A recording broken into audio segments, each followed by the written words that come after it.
Hello friends, जय माता दी। कैसे हैं आप सब? दोस्तों, हम सभी इस धरती पर आए हैं और एक न एक दिन हम सभी को जाना है। यमराज जी जो हमें लेने आते हैं वे इस बात के 4 संकेत देते हैं कि हर मनुष्य को वह बताते हैं कि उनकी मृत्यु उनके करीब है। दोस्तों, दृष्टि के नियम से न सिर्फ इंसान बल्कि भगवान भी बंधे हैं। श्री कृष्ण भगवान को ले लीजिए, श्री राम जी को ले लीजिए, जो जिसने भी इस धरती पर जब जब जन्म लिया है सबको जाना ही पड़ा है। भगवान को भी इस नियम का पालन करना पड़ता है। इसलिए जब भी भगवान ने मनुष्य रूप में जन्म लिया तब उन्होंने अपना शरीर त्यागा है। फिर मनुष्य की क्या बात है दोस्तों। लेकिन मनुष्य के अनुरोध पर यमराज जी ने मृत्यु से पहले 4 संकेत देने का वचन दिया था, जिसका पालन आज भी यमराज जी करते हैं। इसके साथ ही मृत्यु बिल्कुल करीब आने पर कुछ एहसास दिलाते हैं कि अब वक्त पूरा हुआ, अब शरीर त्यागने का समय आ गया है। चलो दोस्तों, आज मैं आपको बताऊंगी। सबसे पहले आपको पता ही होगा कि मौत के देवता है यमराज। हिंदू धर्म में यमराज जी को मृत्यु का देवता माना जाता है। इनका कार्य शायद हम लोगों को बुरा लगे, पर इन्हीं के कारण धरती पर संतुलन बना रहता है। ये दंडधार व्यक्ति हैं जो मनुष्य को मृत्यु के बाद उसके कर्मों की सजा देते हैं। दोस्तों, यम के पिता सूर्य माने जाते हैं। इनकी माता का नाम संज्ञा है और बहन यमुना मैया, जिनको हम कहते हैं यमुना मैया, इनकी बहन है। और शनि देवता इनके भाई हैं। इनका वाहन भैंसा है और संदेहवाहक के रूप में उल्लू और कौवा है। इनके हाथ में गदा होती है। इनके मुकुट पर भैंसे के सींग लगे हुए हैं और कर्मों के अनुसार दोस्तों ये अपने सहायक चित्रगुप्त के साथ मिलकर मरने वाले प्राणी को उसके अच्छे बुरे कर्मों के आगे का स्वर्ग या नरक लोक प्रदान करते। और यदि हमने बुरे कर्म किए हैं तो नरक की आग में तपना होगा, और यदि हम अच्छे कर्म करेंगे तो स्वर्ग का सुख पाएंगे। दोस्तों, ये गरुड़ पुराण में बहुत ही विस्तृत से बताया गया है। और एक प्रचलित कथा के अनुसार यमराज जी ने अपने भक्त अमृत को वचन दिया था कि वह हर किसी को मौत से पहले ही 4 संकेतों के जरिए इसकी सूचना भेज देंगे, ताकि लोगों को पता चल जाए कि उनकी मृत्यु कब होने वाली है और कैसे होने वाली है, और अपने सारे अधूरे काम पूरे कर सके। जब हम इसकी बात करते हैं तो दोस्तों हम ये बात नहीं करते अकाल मृत्यु की, क्योंकि वह कोई नहीं जानता। हम बात करते हैं नॉर्मल मृत्यु की, जब एज होकर के इंसान एक बुढ़ापे की वजह से उसके बाद प्राण त्याग देता है। और उसके पहले हर इंसान को अपने कई बार बड़े बूढ़ों को देखा होगा, वह कहते हैं कि बुला लो, इन लोगों को बुला लो, हमारी बेटी को बुला दो ताकि हम उनसे मिल लें। आखिरी बार हमारे बेटे को बुला दो, पोते पोती को बुला दो ताकि हम उनसे मिल सके। एक बार जाने के पहले उन्हें संकेत मालूम पड़ जाते हैं। दोस्तों, हमारे बुजुर्ग बहुत ही एक्सपीरियंस थे, बहुत ही नॉलेजेबल थे, और उन्हें जो भागवत गीता के पाठ होते हैं, रामायण पाठ होते हैं, जगह जगह उसके द्वारा बहुत सारी नॉलेज होती थी।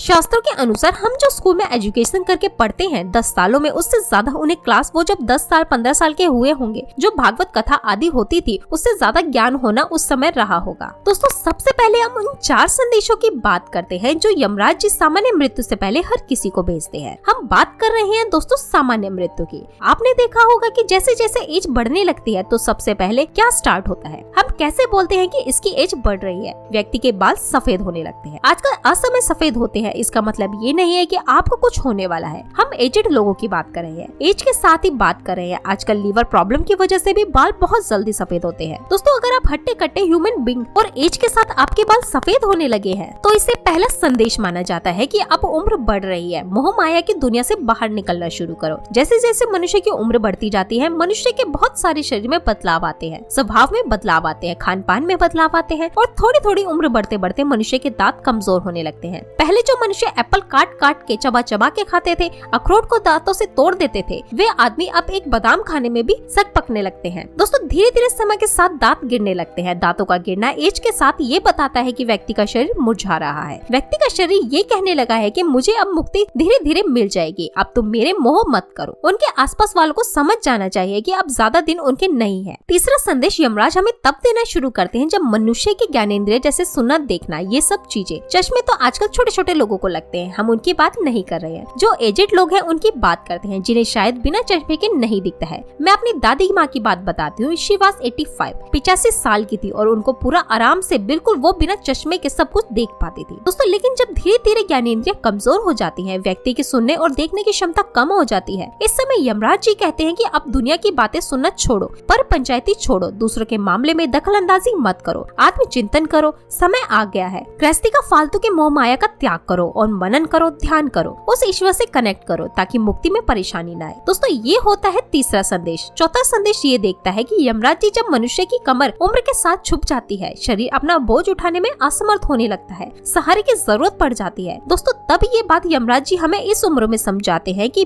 बाहरी सहारा लेने की बजाय अब ईश्वर का सहारा ले लो, वही तुम्हें कर्मों के फल से उत्तम लोक में स्थान दिला सकते हैं। दोस्तों जो मनुष्य यमराज के इन 4 संदेशों को नहीं समझता है वह व्यक्ति नर्क में जाकर यमराज से दंड पाता है। इसके पश्चात भी पुराणों के अनुसार जब कोई मनुष्य मरता है या आत्म शरीर को त्याग कर यात्रा प्रारंभ करता है तो इस दौरान उसे 3 प्रकार के मार्ग मिलते हैं। आत्मा को किस मार्ग पर चलाना जाए ये सब उसके कर्मों पर निर्भर करता है। 3 मार्ग कौन कौन से होते हैं दोस्तों? आर्ची मार्ग, धूम मार्ग और उत्पत्ति विनाश मार्ग। दोस्तों सभी मार्ग से कई आत्माओं को कुछ काल भिन्न भिन्न लोक में रहने के बाद पुनः मृत्यु लोक में आना पड़ता है और अधिकतर आत्माओं को यही जन्म लेना और यही मरकर पुनः जन्म लेना होता है। जो आर्ची मार्ग ब्रह्मलोक और देवलोक की यात्रा के लिए होते हैं वही धूम मार्ग पितृलोक की यात्रा कर लेकर जाते हैं। उत्पत्ति विनाश मार्ग नरक की यात्रा के लिए होता है। यजुर्वेद में ऐसा कहा गया है कि जिन्होंने जब ध्यान किया, हम जितनी भी पूजा पाठ की रोज बातें करते हैं दोस्तों उसको हम सच्चे दिल से अगर श्रवण भी करते ना तो हमें पुण्य की प्राप्ति होती है और शरीर छोड़ने के बाद ब्रह्मलोक में जाते हैं, ब्रह्मलीन हो जाते हैं। जो सत्कर्म करते हैं वह भक्तजन स्वर्ग जाते हैं और स्वर्ग अथर्व